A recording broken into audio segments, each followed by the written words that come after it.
इतने शक्तिशाली होने के बाद भी महात्मा विदुर ने क्यों महाभारत के युद्ध में हिस्सा नहीं लिया।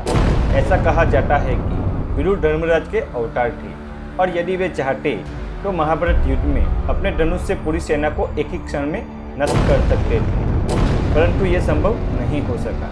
दोस्तों, इस वीडियो में हम आपको बताएंगे कि क्यों विदुर ने महाभारत युद्ध नहीं लड़ा। दोस्तों, विदुर की शुरुआत से ही रुचि धर्मशास्त्र, नीतिशास्त्र, वेदांत दर्शन आदि में रही थी, न कि युद्ध में। इसी कारण उन्हें हस्तिनापुर का महामंत्री बनाया गया। वे अपनी बुद्धिमानी के कारण संपूर्ण भारत में प्रसिद्ध थे। कौरव और पांडव इन्हें अपना काका मानते थे, किंतु दासीपुत्र होने के कारण कौरव उन्हें अधिक महत्व नहीं देते थे। महाराज धृतराष्ट्र विदुर का सम्मान तो करते थे, पर वह अपने पुत्रों के विषय में इनकी कोई बात नहीं सुनता था। अपने अच्छे आचरण के कारण विदुर पांडवों को पसंद करते थे। लाक्षागृह में पांडव इनकी युक्ति के कारण ही बच निकले थे। बाद में पांडवों के जीवित होने और इनके विवाह का समाचार उन्होंने ही सबको दिया था। विदुर ने पांचाल कन्या द्रौपदी के अपमान को रोकने की कोशिश की, किंतु सभा में सबके मौन से दुखी होकर उन्होंने हस्तिनापुर का त्याग कर दिया था। बाद में पितामह भीष्म के जोर देने पर उन्हें वापस बुला लिया गया।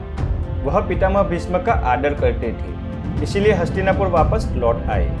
दुर्योधन, शकुनी, कर्ण आदि उनके पांडवों के प्रति झुकाव से अच्छी तरह से वाकिफ थे, तो फिर वह क्यों उन्हें अपनी तरफ से युद्ध करने को कहते, जबकि उन्होंने जीवन काल में कोई युद्ध नहीं लड़ा था।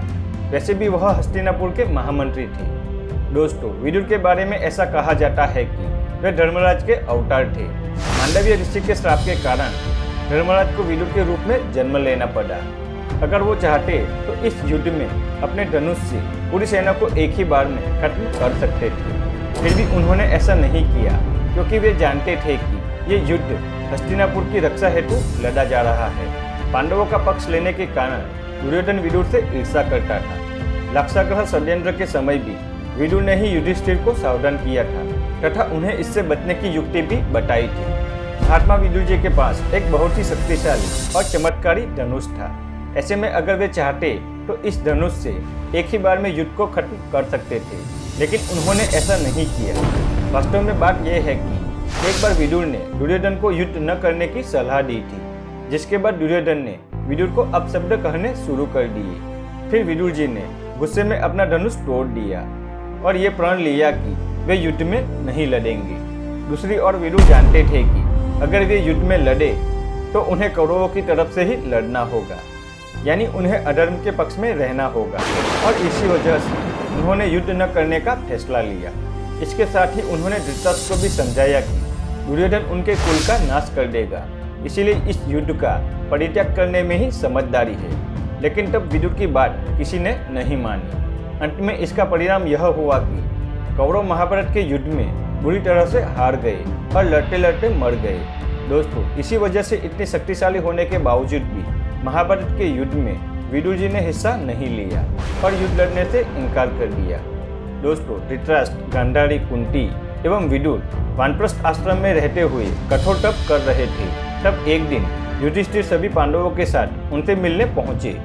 धृतराष्ट्र, गांधारी एवं कुंती के साथ जब युधिष्ठिर ने विदुर को नहीं देखा तो धृतराष्ट्र से उनके बारे में पूछा। महाराज धृतराष्ट्र ने बताया कि वे कठोर तप कर रहे हैं। युधिष्ठिर उन्हें ढूंढते हुए वन में पहुंचे।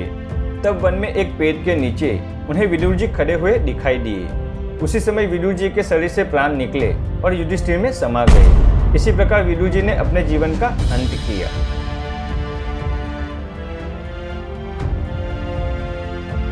दोस्तों, महात्मा विदुर की कहानी पसंद आए तो वीडियो को लाइक करें। साथ ही ऐसे आध्यात्मिक वीडियो की जानकारी के लिए हमारे चैनल को सब्सक्राइब करें।